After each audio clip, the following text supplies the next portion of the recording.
en la sociedad de la imagen. La imagen, dicen que una imagen vale más que 1000 palabras. Hoy en día la imagen de la persona no es solamente el físico, sino también su voz. Podemos hacernos una idea de cómo es la persona prácticamente con la voz que tiene. Por eso, cada día a los pacientes les dan más importancia a la voz. No cabe duda que en países subdesarrollados no le dan importancia a la voz. Esto no es una patología de sitios del tercer mundo, pero en los países industrializados, donde la voz es tan importante para el trabajo, para la vida diaria, para comunicarte, pues la voz forma parte de la personalidad. A nosotros siempre decimos lo mismo, nos enseñan a montar en bicicleta, nos enseñan a jugar al tenis, pero sin embargo no nos enseñan a hablar, y hablamos por imitación. De tal manera que si, por ejemplo, mi madre, mi padre hablan mal, probablemente yo hable mal también.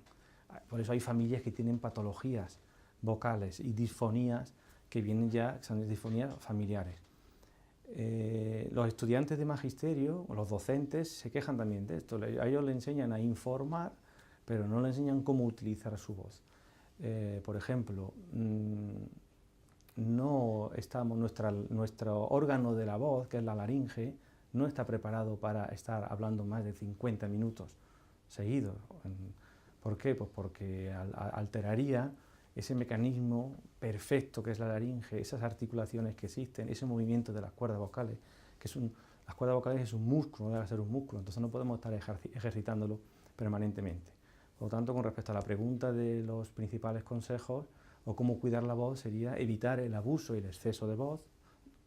Por otro lado, evitar las sustancias irritantes. ¿Cuál es la sustancia irritante más frecuente en nuestro medio? El tabaco. Sin lugar a duda, el tabaco es uno de los elementos más nocivos para la voz. Y luego los ambientes que hay cerrados en determinadas aulas, en determinadas clases, alterarían mucho la mucosa o el lubricante que necesitamos para poder llegar a una voz correcta. Nosotros cuando atendemos a un paciente en nuestras consultas diarias, lo que tenemos que preguntarle es cuál es el nivel de empleo vocal.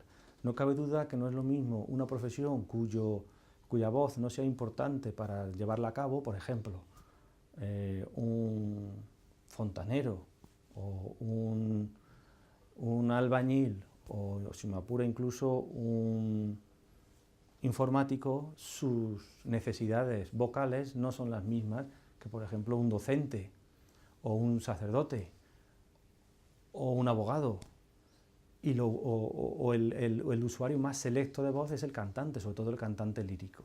Entonces, en las profesiones que más pueden alterar su quehacer diario con respecto a la voz sería por este orden: cantantes, docentes, y luego profesiones que utilizan su voz, como serían fundamentalmente abogados, o conferenciantes, telefonistas, teleoperadoras, etc. El lubricante, de la misma forma que los coches tienen un lubricante que es el aceite, nosotros tenemos un lubricante en el cuerpo humano que es fundamentalmente el agua. El agua es fundamental para que nuestras articulaciones puedan moverse y las cuerdas vocales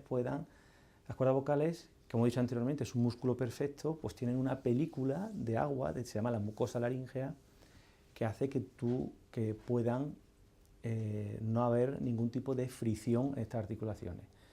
¿Qué es lo que hace la temperatura? Sobre todo el exceso de temperatura, producir una sequedad a nivel de la mucosa. Por lo tanto, hablar durante mucho tiempo en un ambiente con una alta temperatura, o al revés, con una baja temperatura, supone un defecto en la hidratación de la mucosa laríngea y por lo tanto a la larga va a producir un problema vocal.